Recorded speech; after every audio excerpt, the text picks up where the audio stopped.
اچھا دیکھیں، ایک تو وہ ہے نا کہ ایک عام جو ایک تصور ہے کہ قرآن مجید کو سیکھنے کے لیے، چونکہ ایک دوسری زبان کے اندر ہے، عربی زبان کے اندر، ہم اردو انگلش جو بول رہے ہوتے ہیں تو وہ ایک مختلف زبان ہے، تو وہ مدرسوں کے اندر جو لوگ علم حاصل کر رہے ہوتے ہیں 10 سال 8 سال 6 سال لگاتے ہیں تو وہی اس کو سیکھ سکتے ہیں. تو یہ جو عام فہم، آسان طریقے سے سمجھنا، یہ آپ نے خود سمجھنا کب شروع کیا اور اس کے بعد لوگوں کو سمجھانا جو ہے وہ کس طریقے سے اس کا آغاز کیا ہے؟ میں اس پہ ایک آپ کو بہت دلچسپ بات بتانا چاہتا ہوں ناظرین کے لیے بھی، اور ان کو مزہ آئے گا کہ دیکھیے اللہ تعالیٰ نے قرآن کو عربی زبان میں نازل کیا ہے اور فرمایا ہدی للناس، ساری انسانیت کے لیے ہدایت ہے. تو بالکل لاجیکل بات ہے کہ اس کو ایسی زبان میں ہونا چاہیے تھا جو سارے انسانوں کے لیے آسان ہو. عرب تو صرف 4% ہیں دنیا کی آبادی کا، مسلمانوں کا 18% ہے، 82% جو ہیں وہ نان عرب مسلمز ہیں، اور ورلڈ پاپولیشن میں 4% ہیں. تو ظاہر ہے کہ اللہ تعالیٰ نے جو جس زبان میں اس کو نازل کیا اس کو سبق حاصل کرنے کی حد تک آسان ہونا چاہیے تھا. فتویٰ دینا وغیرہ وہ الگ فیلڈ ہے، لیکن پیغام کیا ہے اس کے لیے قرآن، نہ صرف قرآن بلکہ میں تو چیلنج کے ساتھ کہتا ہوں کہ عربی زبان دنیا کی آسان ترین زبانوں میں سے ہے.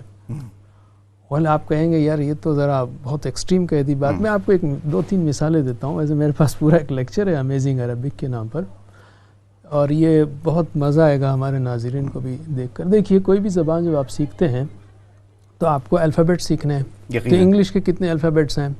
26. لیکن 26 الفابیٹس کافی نہیں ہیں. 26 کیپٹل اور 26 اسمال یعنی 52. تو آپ کو تقریباً کسی بھی زبان کو جب سیکھ رہے ہیں تو انگلش کو سیکھ رہے ہیں تو 52 شیپس سیکھنے پڑیں گے، تقریباً 50. اسی طرح ہندی ہے، میں ہندی جانتا ہوں، اس کے تقریباً 50 شیپس سیکھنے پڑیں گے. تیلگو میں جانتا ہوں، حیدرآباد سے ہوں، تو اس کے بھی 50 شیپس سیکھنے پڑیں گے. گریک ہے الفا بیٹا گاما، اس کے بھی تقریباً 50 شیپس ہیں.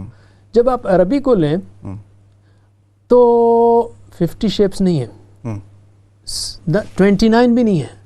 میں کہتا ہوں 20 ہے، اس لیے کہ با تا سا ایک ہی شیپ ہے، جیم ہا خا ایک ہی شیپ ہے، دال زال را زا سین شین صاد زا تا زا، صرف ڈاٹ مینجمنٹ ہے. صحیح ہے. اچھا نہیں، اس سے بھی پہلے میں آپ کو اور ایک اور بات ایڈ کرنا چاہوں گا، بس باقی باتیں بعد میں کبھی، کہ آپ فرسٹ امپریشن لیجئے، فرسٹ لیٹر لیجئے. انگلش کا ایک اس طرح لکھیں گے آپ 3 اسٹروکس، 1 2 3، رائٹ. ہندی کا جو ہے نا half circle stroke stroke stroke. Telugu ہے تو سرکل، پھر جو ہے ہاف سرکل، پھر سرکل، پھر ایک لائن. پھر گریک کا الفا ہے تو جو اسٹروک، پھر ہاف سرکل، پھر اسٹروک، رائٹ. اور عربک کا فرسٹ لیٹر الف. بتائیے مجھے، سائنٹیفکلی بات کر رہا ہوں میں، کون سی زبان آسان ہے؟ عربک آسان ہے.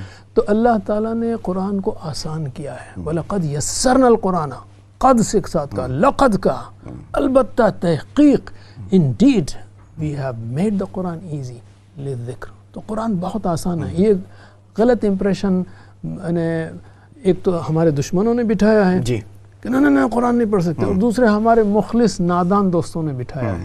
عظمت کے ایک تصور کو جو وہ پیش کرنے گئے، اور اس میں جو ہے نادانی میں انہوں نے اس کو اتنا مشکل پیش کر دیا کہ ہمارے نوجوان، ہمارے عام لوگ کہتے ہیں نہیں یار یہ تو نہیں ہو سکتا میرے سے. اور پھر میں اس کو واضح کر دوں کہ میں یہاں فتوے دینے کی بات نہیں کر رہا ہوں جی، وہ بھی اس کے لیے بھی کیا جا سکتا ہے، لیکن اس کے لیے 20-25 سال آپ علماء کے ساتھ بیٹھیں اور سیکھیں، وہ الگ ایریا ہے. لیکن اللہ تعالیٰ مجھ سے کیا چاہتا ہے، کہ مجھ سے چاہتا کیا ہے، اس کے لیے بہت آسان ہے. بالکل.